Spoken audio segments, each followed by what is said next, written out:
Lipomas చాలా మంది lipomas అనే ప్రాబ్లమ్స్ తో బాధపడుతూ ఉంటారు, చాలా కంగారు పడుతూ ఉంటారు ఆర్ టెన్షన్ పడుతూ ఉంటారు. అలాంటి వాటి గురించి ఈ వీడియో యొక్క ఉద్దేశం. హాయ్, నేను మీ డాక్టర్ బాలగణేష్ వేదాటి, నేను కన్సల్టెంట్ సర్జన్.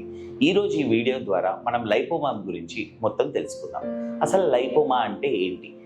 లైపోమా అంటే మన చర్మం కింద, మన మజిల్ చర్మం కింద మన లేయర్స్ లాగా కిందకి వెళ్ళిన తర్వాత మజిల్ ఉంటుంది కదా, వాటి మిడిల్లో ఫ్యాట్ అనేది యూనిఫామ్ వేలో ఉంటుందన్నమాట. ఏదో ఒక రీజన్ ద్వారా ఆ ప్యారలల్గా ఈక్వలెంట్ వేలో ఉన్న ఆ ఫ్యాట్ అంతా ఒకే దగ్గర పేరుకుపోవడం వల్ల ఆ ఫ్యాట్ అంతా ఒక దగ్గర పేరుకునే దాన్ని బంప్ లాగా ఫామ్ అవుతుంది కదా, దాన్నే లైపోమా అంటారు. ఆ ఫ్యాట్ అంతా ఒక దగ్గర అక్యుములేట్ అవ్వడం వల్ల మన చర్మం మీద నుంచి దాన్ని చూస్తే బంపిష్గా ఉంటుంది. దీని అపియరెన్స్ ఎలా ఉంటుందంటే సాఫ్ట్గా ఉంటుంది. దాని మీద స్కిన్ని పించ్ చేస్తే ఫ్రీగా మొబిలైజ్ అవుతుంది. అది one of the home way to check అది లైపోమా అనేది చూడొచ్చు. సర్వసాధారణంగా ఒక చిన్న స్వెల్లింగ్ లాగా మొదలయ్యి అది కాలక్రమాన సైజ్ కూడా పెరుగుతూ ఉంటుంది. 80 to 90% of the times 1 or 2 లైపోమాస్తోనే ఉంటూ ఉంటుంది. ఒక్కొక్క సిచ్యువేషన్లో వాస్ట్గా బాడీ మీద పెరగడం అనేవి జరుగుతూ ఉంటాయి. అది ఒక సర్టెన్ ఏజ్ గ్రూప్లో పెరగడం అనేది జరుగుతూ ఉంటుంది. ఆ పెరిగే సైజెస్, పెరిగే నెంబర్స్ కాస్త మనని చాలా కంగారుగా, మనని టెన్షన్ పడేలాగా చేస్తూ ఉంటాయి. అవి కాస్మెటిక్గా చాలా ఇబ్బంది కనిపిస్తూ ఉంటాయి. యూజువల్గా అవి హ్యాండ్స్లో కావచ్చు, లెగ్స్లో కావచ్చు, బ్యాక్ కావచ్చు, థైస్ కావచ్చు, ఎక్కడైతే ఫ్యాట్ ఎక్కువ ఉండే ప్లేసెస్ ఉంటాయో అలాంటి ప్లేసెస్లో నుంచి లైపోమాస్ అనేవి వస్తూ ఉంటాయి. ఈ లైపోమాస్ అనేవి 99% టైమ్స్ నాన్ క్యాన్సరస్, బినైన్, అంటే అవి క్యాన్సర్గా మారే ఛాన్సెస్ చాలా తక్కువగా ఉంటాయి.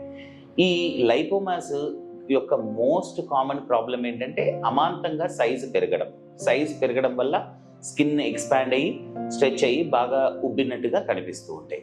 వీటికి బెస్ట్ ట్రీట్మెంట్ ఏంటి అంటే కాస్మెటిక్గా మినిమల్ ఇన్వేజివ్ లైపోమా ఎక్సిషన్.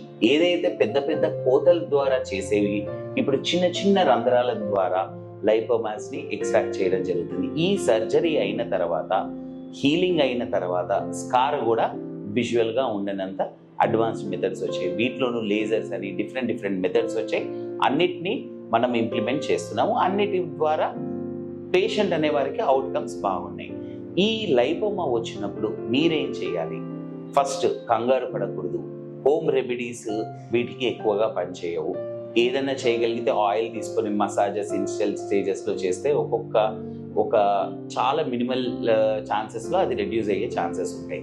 అవి కాకపోయినప్పుడు మాత్రం మాలాంటి సర్జన్స్ దగ్గరకు వచ్చి మీరు సంప్రదించినప్పుడు మీకు వీటి మీద క్లియర్ కట్గా అవగాహన క్రియేట్ చేసి ఒక సింగిల్ డే ప్రొసీజర్గా మార్నింగ్ వచ్చి చిన్నగా ఒక 2-3 ఉంటే ఆ ఏరియాల్లోనే అనస్థీషియా ఇవ్వడం జరుగుతుంది. అదే బాడీలో ఎక్కువ ఉంటే జనరల్ అనస్థీషియా సహాయంతో మొత్తం తీయడం జరుగుతుంది. మార్నింగ్ అడ్మిట్ అయ్యి ఈవినింగ్ కల్లా ఈ ట్రీట్మెంట్ చేయించుకొని వెళ్ళిపోవచ్చు. ప్రమాదం అయితే కాదు. ఇది చాలా కామన్ ఆఫ్ ప్రాబ్లమ్, చాలా మందికి ఉంటూ ఉంటుంది. చెప్పుకుంటానికి మాత్రమే సిగ్గుపడుతూ ఉంటారు. ఇది సిగ్గుపడవలసిన విషయం ఏమీ లేదు, పెద్దగా కంగారు పడాల్సిన విషయం కాదు. ఎటువంటి వాటికైనా ప్రామినెంట్ వేలో, సక్సెస్ఫుల్ వేలో ట్రీట్మెంట్ చేయించుకొని బయటకు రావడమే దీనికి సొల్యూషన్. ఇలాంటి సొల్యూషన్స్ కోసం మా సర్జన్ ఫర్ యూకి వచ్చి నన్ను, నా టీంని కానీ కలవండి. మీకున్న ప్రాబ్లమ్స్ అన్నింటినీ వివరించి కంప్లీట్గా మిమ్మల్ని ఈ ప్రాబ్లం నుంచి బయటకు తీసుకురావడం జరుగుతుంది. అండ్ ఏ ప్లేస్లో నుంచి అయితే మనం లైపోమాస్ తీస్తామో అక్కడి నుంచి కొత్తగా వచ్చే ఛాన్సెస్ చాలా తక్కువ. ఈ ఇన్ఫర్మేషన్ మీ అందరికీ ఉపయోగపడుతుందని కోరుకుంటున్నాను, ఆలోచిస్తున్నాను అని అనుకుంటున్నాను. సో ఇలాంటి ప్రాబ్లమ్స్ అంటే సంప్రదించండి. Thank you. మీ డాక్టర్ బాలగణేష్ వేదాటి. నమస్తే.